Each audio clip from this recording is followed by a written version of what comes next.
This podcast is sponsored by nobody. Hey dudes, this is Bonnie Hayes. I sang Girls Like Me on the original Valley Girl soundtrack. You're listening to Tommy Throwback Kovac on Splat from the Past. He fucking rocks. Hey dudes, welcome to Splat from the Past, the only 80s themed horror and sci-fi show where things could get totally radical. Now, I've been waiting a long time for this interview and I am so excited for it today. You know, I grew up watching VH1 The Big 80s back in the 90s, and among the staples that were played were Naked Eyes. And so I will be talking to the singer of Naked Eyes, Pete Byrne, today, and I am so excited. The guy has a new album out of Naked Eyes called "The Sky's the Limit." I took a listen to it on YouTube. I loved it. It's a great album. Sounds like it was recorded in 1983. It's that good.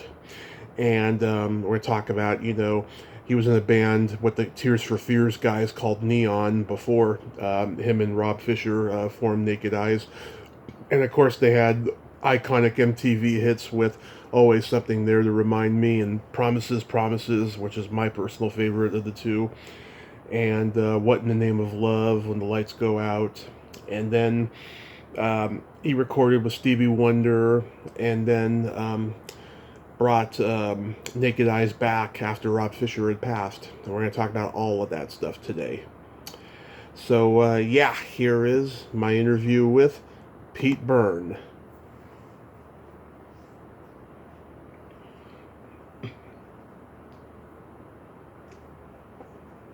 Hello.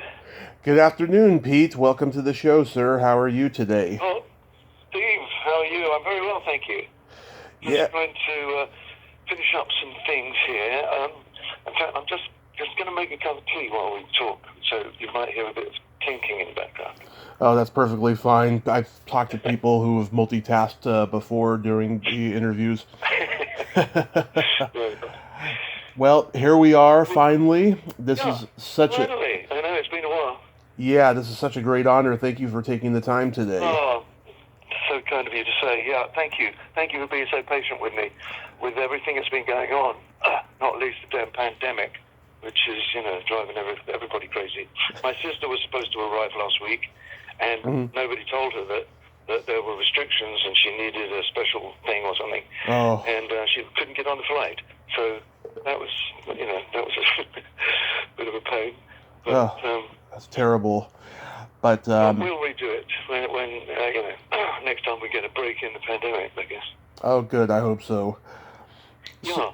So let's start with the new album, "The Sky's the Limit." Sure. I took a listen to it the other day, and I enjoyed it very much. It sounds like something that was recorded in 1983. It's that good.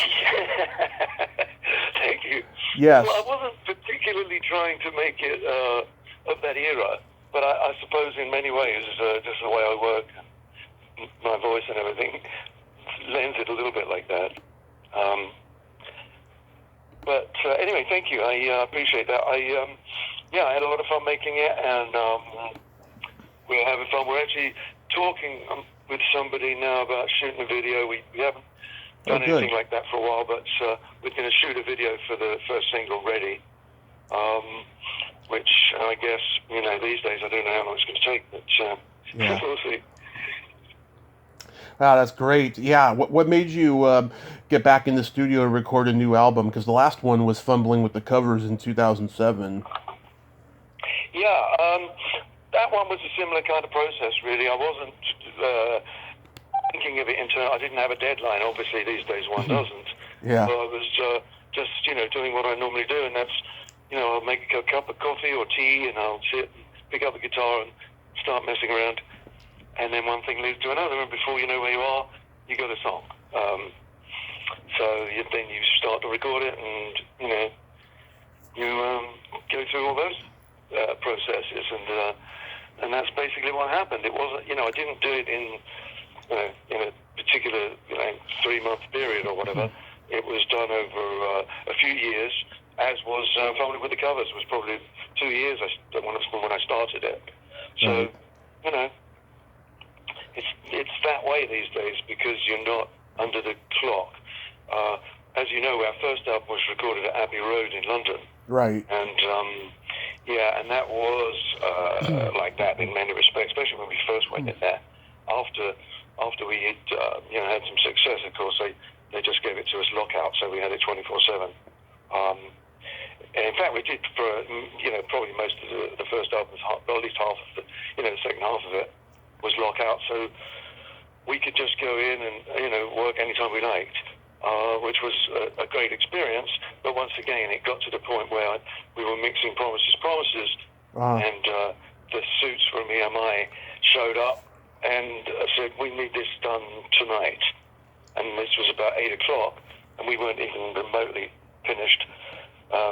So we just went about it and said, "We'll give it to you first thing in the morning," and they left, and we just carried on all night. Wow. These things happen. Right. Were these new songs stuff you had been working on for years? A couple of them were. One of them was the last song I wrote with Rob Fisher, partner in Naked Eyes. It was called, or it is called, oh gosh, I can't remember. Well, I changed the name so many times because it has a chorus that goes, "I just can't get over losing you." And I always felt that's, first of all, there was a Temptations song called "Losing You." Yeah. And it's been covered a number of times, and I thought, well, I can't call it that, which is really what it's called. But there's a line in it that goes something like, where are we here? It goes, where is it? Oh, it's a future in a photograph, Right. and that's one of the lines in the song. And so that's what I call it, Future in a Photograph. It's the last track on side one. Oh, okay. I'm looking at the vinyl at the moment, of course, but Because people would probably I CD or streaming or whatever. yeah, because I enjoyed Ready and Kiss Me Hello and Piccadilly and Forest of Nottingham. I thought those were really good songs. Like I said, they're very Thanks. like I said, they're very 80s. I really enjoyed listening to them. Yeah, thank you. Of course. Yeah, I think Piccadilly, well, Ready is the song that I've always thought would be the lead-off single. Kiss Me Hello turned out very well, and Piccadilly, of course, is about Piccadilly in London. So that one kind of means quite a lot to me. But yeah, I'm very happy with the whole album. It's nice that I had time to play with it and discard some songs that I originally was going to put on it. But we just got to the end and the end of recording and just thought, okay, it's about time. Especially with the COVID thing and lockdown, it was Right. sort of and I kind of pushed it a little bit at the end and wish I hadn't, because I was promising it's going to be out, and then eventually we got it out and I put it out on vinyl first of all. And it was quite well received actually, which I wasn't, I didn't think it was going to, like hit the charts or anything, not these days because everything's streaming, of course. But we got a good response from the vinyl, and then I think June the 8th was the official release date, and basically all the streaming companies were going live on that day. So it was really released streaming on June the 8th. Right. And then we put the CD together, which, obviously we didn't have much to do on it, but Yeah. we just put the CD together, and that was that. So, yeah, I'm very happy it's out, and people seem to like it. So I'm getting a good response, basically. That's good. How many musicians did you have on the album? Well, let's see. Probably it's difficult for me to tell exactly, but I would say maybe half a dozen, maybe That's 5 good. or 6. Yeah.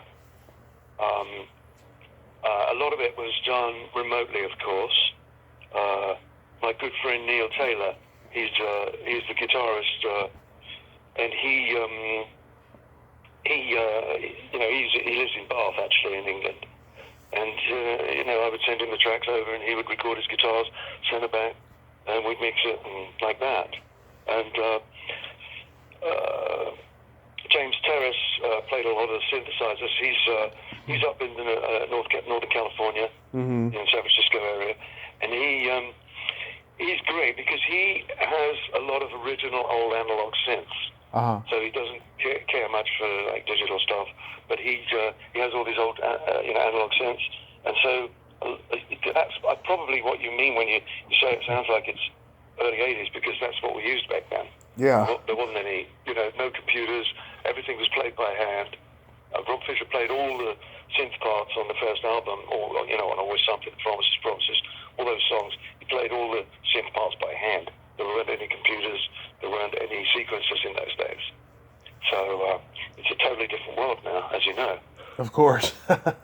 Yeah. So, going back in time, at what age did you start gravitating towards music? Well, I just seem to love music from the first time I can remember anything. I used to love listening to the radio, and I'd sing along with songs and everything, so it was always part of my life. And then, of course, the Beatles happened. Yep. And, it just grew and grew. I was just crazy about music. I think I got my first guitar when I was about 14. And it was a terrible guitar. So if anyone's thinking of taking up a guitar, get a good one, because bad guitars don't do you any favors. Oh yeah, I think a lot of people start with the bad ones and then they earn money to get the good ones. Yeah, but the problem with that is it puts you off, because if you play guitar, you'll know what I'm talking about. It really hurts to play the guitar for a start. You've got to play every day, and you build up calluses on your fingers. Right. And the better the guitar, the easier that is. And so I think for a lot of children, getting their first guitar, their parents buy them something from Kmart, and I don't think that exists anymore, Target or whatever. And, they buy them like a cheap guitar, and the kids kick it around on Christmas Day and then never look at it again. So, it's just, I've had the occasion over the past couple of years of buying guitars for children and my family, extended family and everything. Right. And I bought those little baby guitars that you can get from top guitar makers, Taylor guitars. Taylor, I endorse, and so I bought, I think, 3 baby guitars from them for my nephews and niece, and it's all, and they've sort of picked up playing. It's fantastic. You normally expect children to just live with it for a few days and then move on, but it's been wonderful to see. Yeah. Do you remember the first album you ever bought? Yes, it was the Rolling Stones, and in England it was just called the Rolling Stones. I think in America it was called UK's Newest Hitmakers or something silly. England's Newest Hitmakers. Sorry? Yeah, England's Newest Hitmakers. I think that's what it was called, but yeah. it had the same photograph on the front, and it had all those R&B songs, Route 66, and a lot of covers, rhythm and blues covers. Right, and, Not Fade Away. And a few slow sort of blues as well. It was just incredible, I thought. One of the best albums ever. I love that album. I love that album as well, yeah. So that was the first record I bought, but, I just went crazy and I bought lots. In England, at that period, it was fantastic because all the groups were recording all the time, and there would be like half a dozen new singles every Tuesday. They came out on Tuesday for some reason, and every Tuesday there would be like 5 or 6 of the top bands, Small Faces, The Who, Traffic, as the 60s wore on. Oh yeah. In those days, it was wonderful. So you always had records to waste your money on, spend your money on. So yeah. How about the first concert?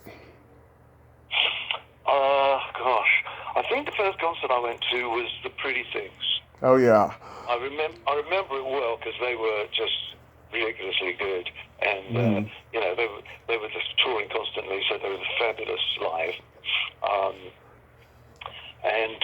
I think that was probably around 65. Yeah.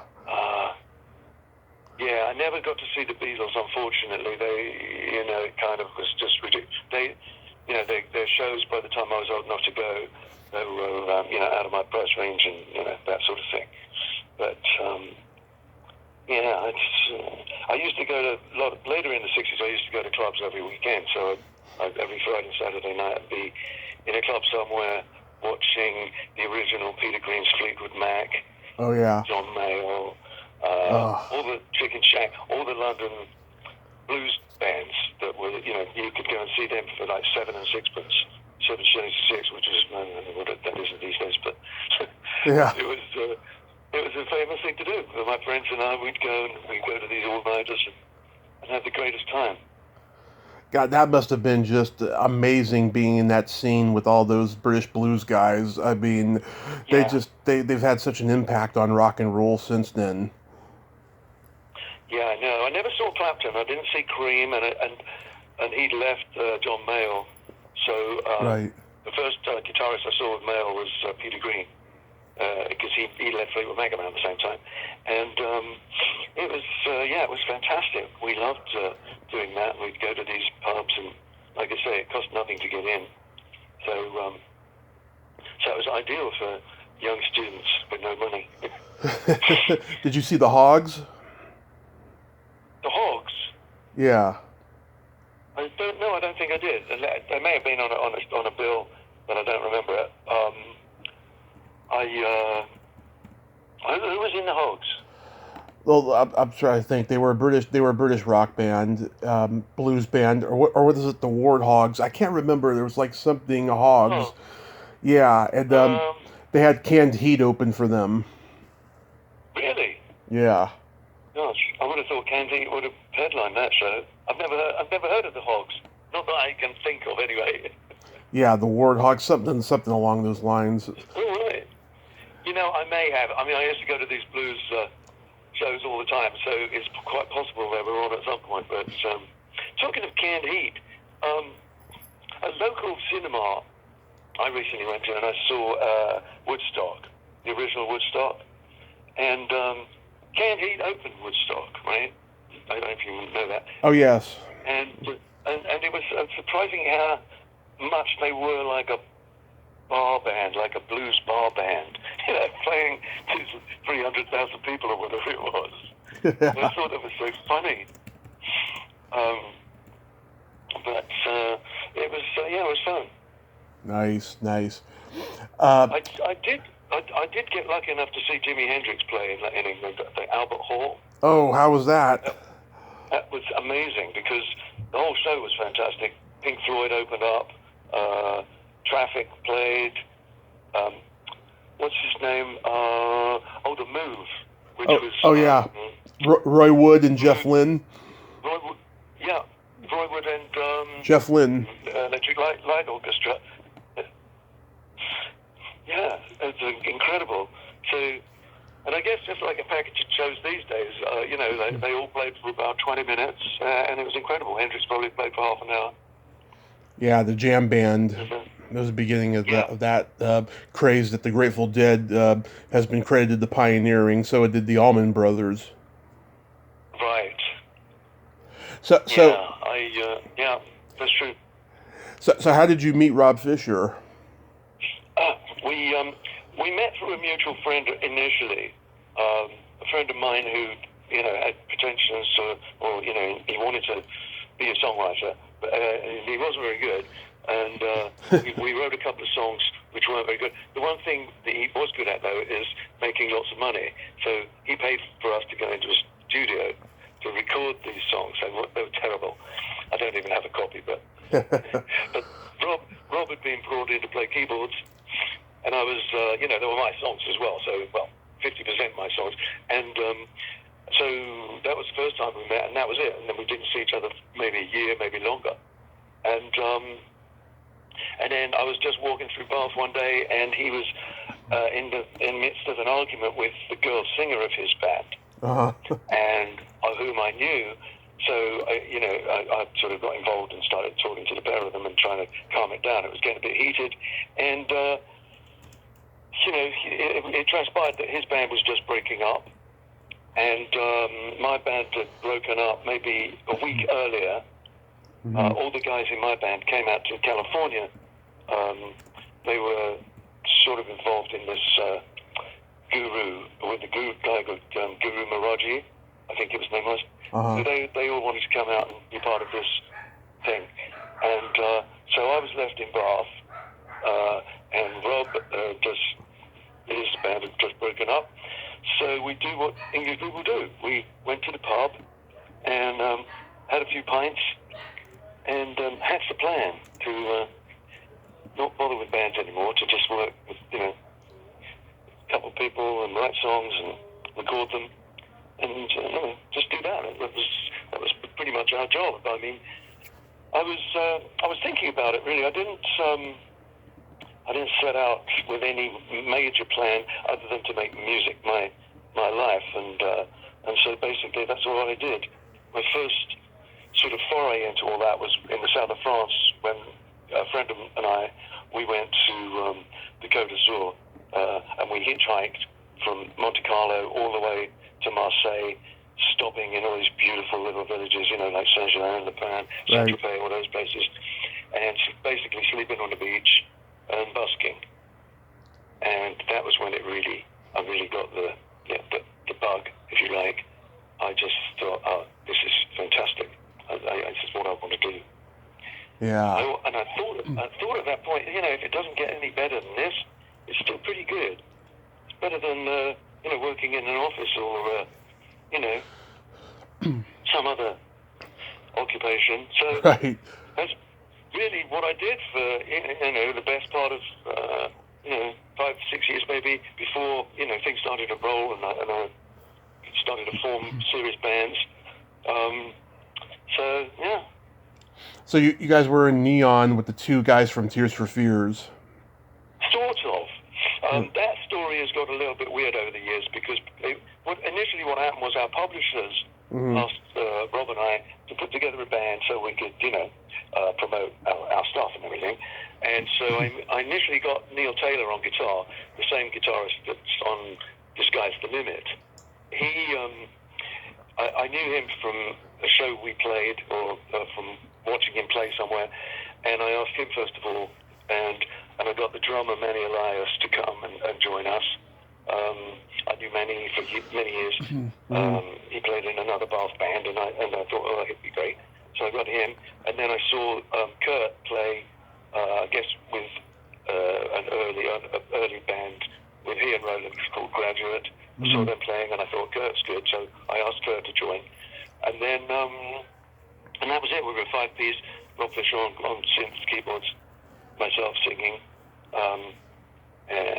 So that was what happened. And then the guitarist, Neil Taylor, left to do his own thing. And we got Roland to come and play with us. So yeah, for a while, it was like that. It was Tears for Fears and Naked Eyes all playing in the same band. Yeah. I listened to Making Waves the other night. It sounded like you guys were partially influenced by the Cars and a little bit of Squeeze at the same time. Yeah. Actually, that was just Rob and I. Nobody else on that. We recorded that, and like I say, Rob played all the synths, by hand. So it's got a very rough kind of garage sound, if you like. But I'm just trying to think. I think that came out in 1981, or maybe even 1980. I can't remember now. Yeah. So it's a long time ago. And it occurs to me that it was before Squeeze, and it may even have been before the Cars. I can't remember now. The bands that we were very aware of at that time were the real sort of synth pop bands like M. Right. Human League. ABC, maybe. I think they were a little bit later. But, we were really interested in serious synth groups. We didn't have any guitars. We didn't use guitars on our, at that point. Gary Newman? Yeah, Gary Newman. Yeah, that's right. Cars. That'd been out. That was ours. So we were really, interested in that early synth thing, which, as I said, was very much a new and a departure, really, for most musicians. Because one, you had to be a good keyboard player, and you had to have some idea of electronics and sound. And Rob was fantastic at that. He just, had it nailed. He could play anything you wanted.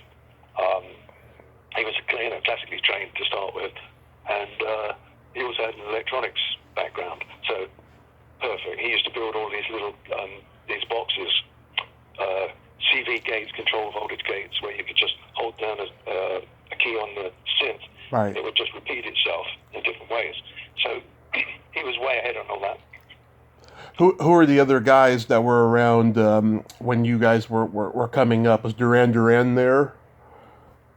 Yeah, a little bit later actually. I'm trying to think. I guess obviously the German band Kraftwerk and Yellow and those guys were out. We loved all that. How about orchestral maneuvers in the dark? OMD, I'm not sure if they were out in 1980, 81. Maybe. I definitely like their early singles. Just trying to think what else. In other bands. Flock of Seagulls? They possibly were out in 81, I don't know. I can't remember now.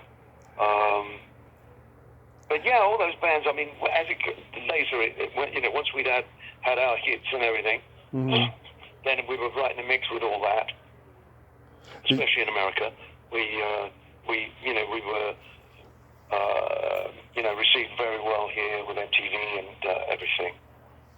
Right. Did you guys know Bruce Woolley? The name rings a bell. What was he? He had a band called the Camera Club. It was him, Thomas Dolby, and a couple other people. And then they did Video Killed the Radio Star, and then he gave it to the Buggles because he was friends with them. Oh. Yeah. Oh, right. Yeah, I was going to say Buggles. Yeah, Buggles was definitely one of our favourite bands. We really loved that. The sound of that record was just amazing. And, of course, he's gone on to make some fantastic records in the meantime. I mean... Right. His stuff was incredible. But it was incredible right from that, which was the first song that really hit for them. And Ricky Gervais had a band called Siona Dance. Did you ever see them? No. Yeah, the early 80s. Yeah. No, I didn't. I'm just trying to think. I'm surprised that I didn't know that. Because I love Ricky and everything. I mean, the English version of The Office is hysterical. It's cringeworthy as well. I mean, you hate to look at it, but it's very funny. Yeah. But no, I didn't know that. Yeah, they were called Siona Dancing, and they had a hit called More to Lose. Yeah, I know. I don't remember that, but it doesn't surprise me that he did have a musical career, because we did that thing in the last version of The Office, I think the last episode, where he was playing the guitar. He went on the road with a band. Right. Because, it was all part of his thing. But no, I didn't know. What was the group called? Siona Dancing. No. Yeah, I didn't know them. Yeah. So that first Naked Eyes album, Burning Bridges, I think it's one of the best new wave albums of the 80s. I sincerely mean that. And Thank you. yeah, absolutely. I'm sure you get asked this all the time, but how did you get the incentive to cover Always Something There to Remind Me? Well, actually, there was no incentive to do it. When we were recording the demos for the album, we were in a little studio in Bristol, on the west coast of England. Mm-hmm. We were hard workers. I mean, we used to go in there at 10 o'clock every day, 10 a.m., and we'd work till about 8 at night, sometimes later. And we had a lot of songs. We had an album's worth of songs, and just for fun, we wanted to do a cover. That was simply we just was sitting having a cup of tea or a pint or whatever, and just said, why don't we do a cover just for fun? And we did. There were a number of songs we could have done, mm-hmm. But I felt that if we were going to do a cover, we should do something a little strange, maybe, by covering one of the great girl singers of the '60s rather than, Yeah. One of the Beatles or something. So that's what we did. We just listened to a few songs, or what we remembered. We would, just sing, and always something there to remind me just came together rather quickly, and we recorded a demo, and it just became part of our repertoire, Of course. But we never thought it was going to be as big as it is. Obviously, it wasn't. It wasn't a thing that. It wasn't like the records company said, "We want you to do this, boys. But this is going to be a hit if you do this." It wasn't like that at all. It was kind of a fun thing that we did, and really, my thought was that it was going to be like a curiosity or a cult thing. If ever we made it, it would be like a sidebar to everything else. Whereas in fact, it turned out to be the biggest hit we had. So it was kind of fortuitous, and it is a great record. I mean, I think I could say that myself. Oh yeah. The thing about it seems to work well. It's been used in many movies, many 80s compilations. Yeah. I mean, people still love it all these years. What was Burt Bacharach's reaction to it? He loved it. I never got to meet him. We were supposed to have dinner with him back in the real early days, just when it came out. Mm-hmm. But he's been quoted as saying it's his favorite cover of all his songs. Oh, that's favorite great. version, of all the covers of his songs. Yeah. Bert, wrote so many great songs. It would have been tempted to do a whole album of his songs, but we never did, obviously.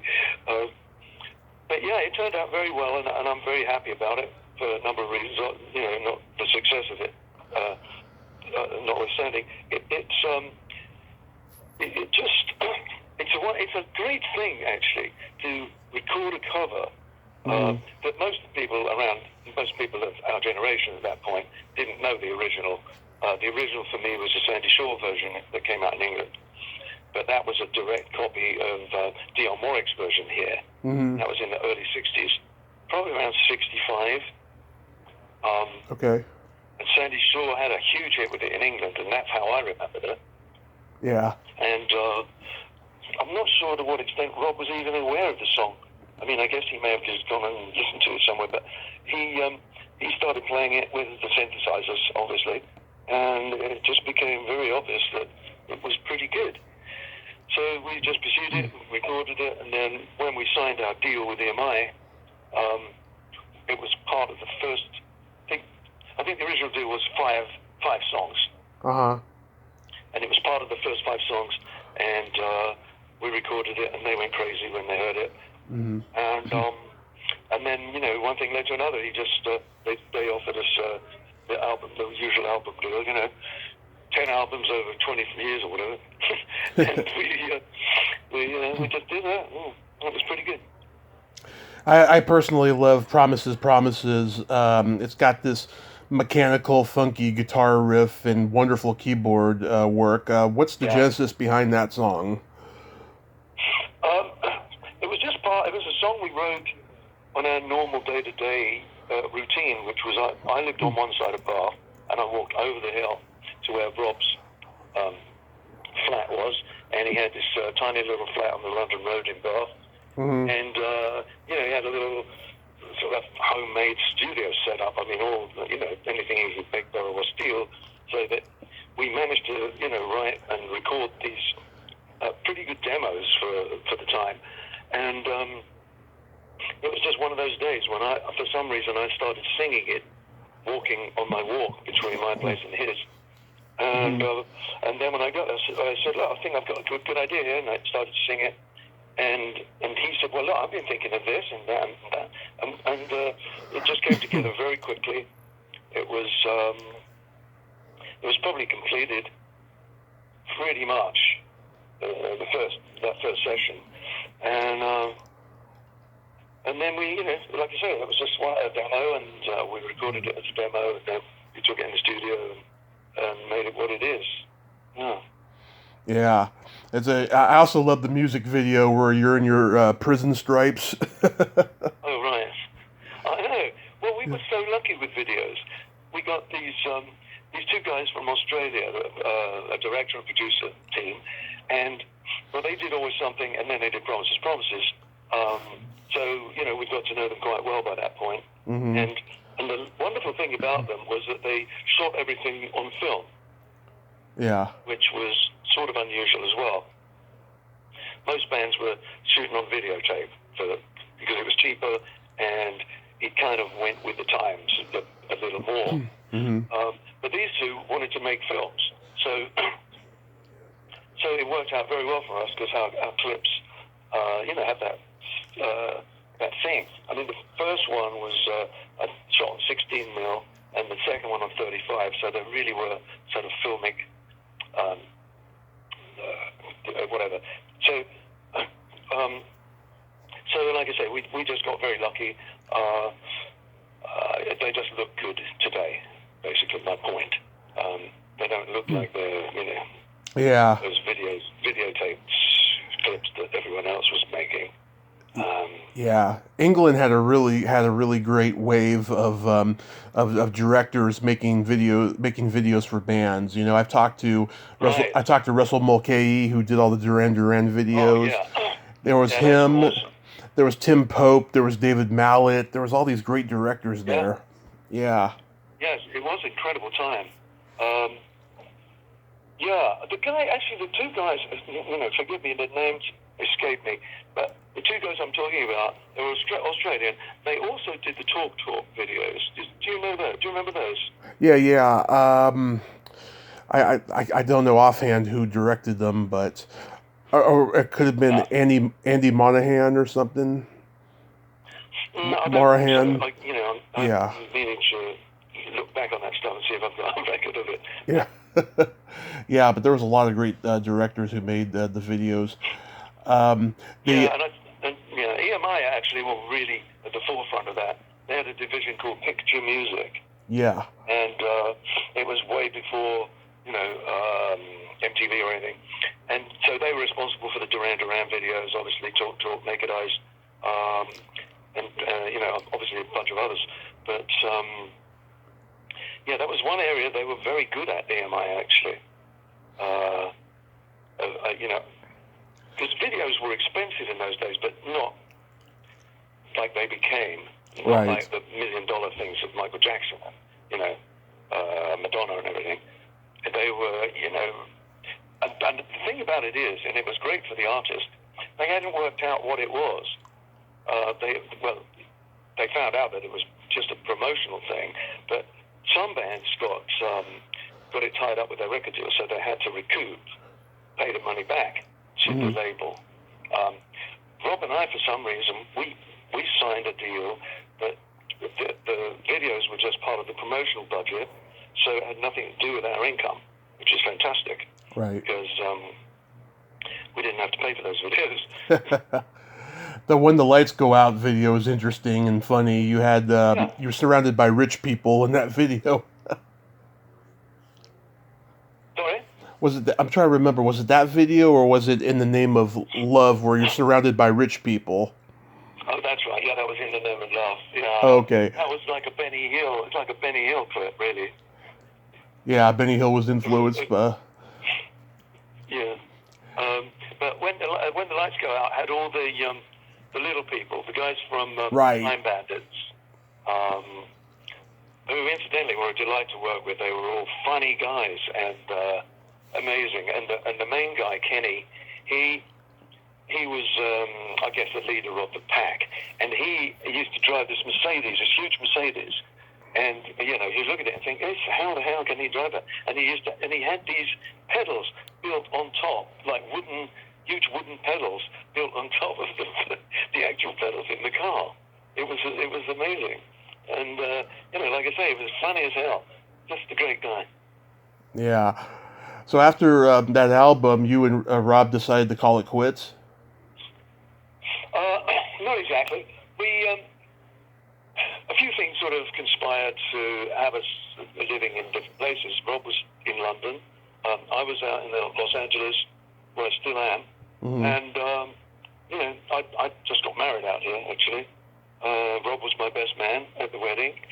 And, but we just places. I was doing sessions out here. I don't know if you knew, I was on Stevie Wonder's Part-Time Lover. Yeah, I was gonna ask about that. Yeah. Yeah. So I just got married, so I was living in Los Angeles, and really enjoying being here, with the sun and everything after England. And Yeah. and Rob was still back in London, and we were still working together. We'd travel back and forth, or he would come there, we'd go there. And but it just, one thing, I guess he was working with another singer, a guy called Simon Clemmy, and they wrote some really, really cool things, and he released a record with him, and like I say, I was working here. I was working with Stevie Wonder's producer and recording and writing with his keyboard player. We just moved in different directions. We never had a huge argument or anything. It was just the way life went. And to be honest, I don't think many bands suspect that they're still going to be working after like a couple of years or a couple of albums. Right. Some do. I mean, a few do. Look at the Stones. I mean, Yeah. but not many. Most people are thought of, their first album is generally the one that has the songs that really affect people. In my opinion, anyway. Some people do make great records for a long time, but most don't, I don't think. So we weren't expecting to be making albums for years anyway.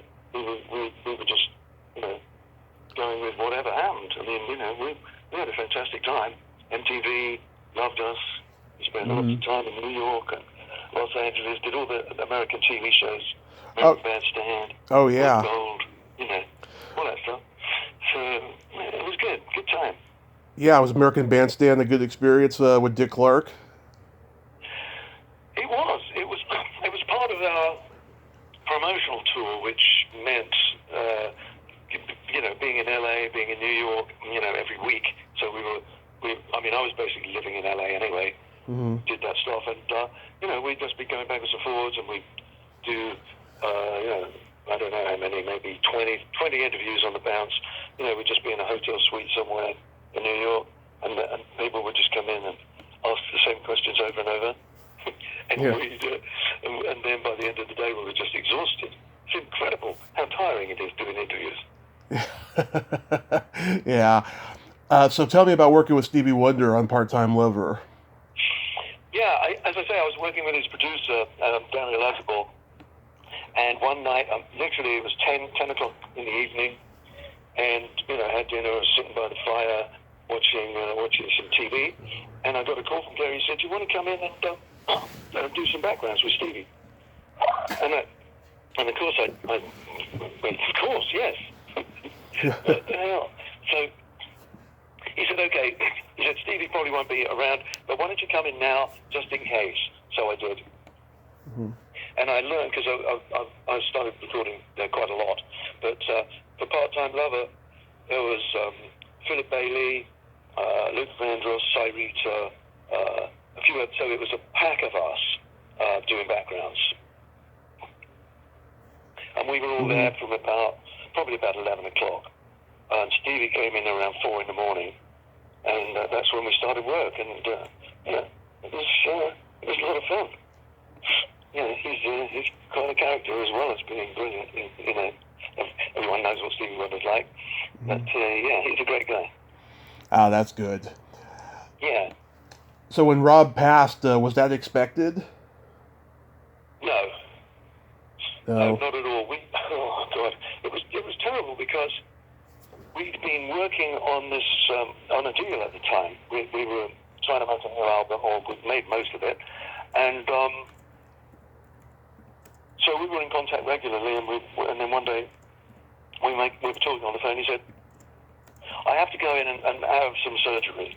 And I said, "Oh God, that's terrible, but what's going to happen? We've got to answer these people. They want us to sign this deal and everything." And he said, "It's okay." He said, "I'll only be in for a couple of days, and then we'll pick it up next week or whatever." and then next week arrived, and I got a call from a mutual friend of ours to tell me, that Rob died during surgery, and it was it was an amazing shock to the system. Of course, it always is. I haven't really had a lot of experience with death around me, so to have somebody that's so close and integral in not only my personal life. He was the best man at my wedding. We were friends for years, and so we it was just incredibly sad. Yeah. What can I say? It was tragic, but you've carried on. You've preserved his memory with the music, and I think it's wonderful what you've done. Thank you. Absolutely. Are you going to tour with this new album now that things are opening up a little? Well, they're not really opening up, unfortunately. It looked like we were. It looked like it was going to open up, but then it became really difficult for everybody. I mean, there's nothing happening. I'm playing a couple of shows. This weekend I'm playing at the Greek in LA this weekend, and the Mountain Winery up in Saratoga. Oh, yeah. Up in the mountains by San Jose. It's a beautiful venue. And then I've got a show down in San Diego on the 11th. So, I've got a few little things happening, but not a full tour. And as you know, a lot of tour. I mean, Garth Brooks has called off. What's her name? I was just thinking of something else. But yeah, a lot of tours have been cancelled, and we'll see how that goes. Hopefully it will turn out for the best. I'd like to bring Neil over from London and go out and do a full tour. We'll have to see. Yeah. You play Santa Cruz once in a while, right? Yeah, actually, I played at the beach. You mean? Yeah, at the beach. Yeah, I played. Yeah, it's a great gig. There, you're actually on the sand, and you play with the ocean behind you, and the crowd are basically just lying around on the sand, like they normally would. But I love that show. Yeah. Yeah, because I saw you guys. I saw an advertisement. You guys were going to be there probably like 8 years ago or something, and maybe I don't think it was that long ago, but it may have been. Yeah, I made an attempt to go, but then I didn't, because I'm born and raised in the Bay Area. I lived there up until 4 years ago, and yeah, I was gonna come see you guys. I was like, damn it, but yeah, I used to go every summer to see bands play there. Yeah, it is. It's a great show. This kind of thing. No, I haven't really done much else up there. I remember that show, but the Mountain Winery, which isn't too far, that's San Jose, but up in the mountains, Saratoga. Right. That's a great venue. We're playing there. Oh, I'm playing there on Saturday, actually. Oh, this Saturday. September 4th. Yeah. Yeah. You want to come? I wish I could. I got a lot going on this week. I mean, if I'd known about it, earlier in the summer, I definitely would have made plans to go. Yeah, it hasn't. It's only been advertised over the past maybe 2 months at the most. Maybe less than that. So it doesn't surprise me. But I mean, it's okay. The thing is, that the places like Saratoga, the winery, you must go there. Though it's brilliant. Oh yeah. But they, I guess they have a subscription thing. So I played there maybe 4 or 5 times, and it's always packed. The crowd are fantastic. It's a beautiful venue. So I would thoroughly recommend that to anybody around there. Yeah, definitely next year I'll give it a try, and hopefully I'll get to see you next year as well. Yeah, I hope so. So The Sky's the Limit is available where? Because I listened to it on YouTube. Oh yeah, it's on all the streaming platforms, and the vinyl is available in a few places. It should be on Amazon. Whether it is or not, I don't know. But it's available from nakedeyesmusic.com, and the CD as well. CD and the vinyl are available there. Nice. By the way, that band I mentioned earlier is the Groundhogs. That's their name. Oh, the Grand, of course. Yeah, you remember them? I do. Gosh, what was his name, that guitarist? Gallagher. Yeah. Rory Gallagher. Rory Gallagher. That's There right. you go. Brilliant Well, guitarist. for that. I hate things like that, you know. I was talking to a friend of mine a little while ago, and we were trying to remember this actor's name, and we couldn't remember it. And of course, he's the most famous actor in the world. We couldn't remember it, and so eventually I said, "I know that guy who lives at Lake Como. Yeah. What's his name? George George Clooney? Clooney." Yeah. So there we go. Pete, thank you so much for taking the time today, finally. And sorry, Steve. Tommy. Tommy. Sorry, Tommy. My uncle's name was Steve. Oh, it was. Well, there you go. Yeah. Getting you confused. All right, then. Thanks. Well, we'll do it again one day, and stay in touch. Yes, please stay in touch and please stay safe while you're over there. And I hope the shows that you do get to do, like this weekend, end up being very pleasant for you. Yeah, thanks. I appreciate that. My pleasure. Have a great day. You too. Bye. Bye-bye. Well, there you have it. Pete Byrne. Ain't he a cool dude? What a nice man, huh? And I just love talking to English musicians about music. I mean, they know a lot about it. I mean, they're just so damn good at what they do. Well, until next time, this is Tommy Throwback Kovac saying, there's no shame in living in the past, because the present sucks. Later, dudes. Always something there to remind me. Grr, grr, grr.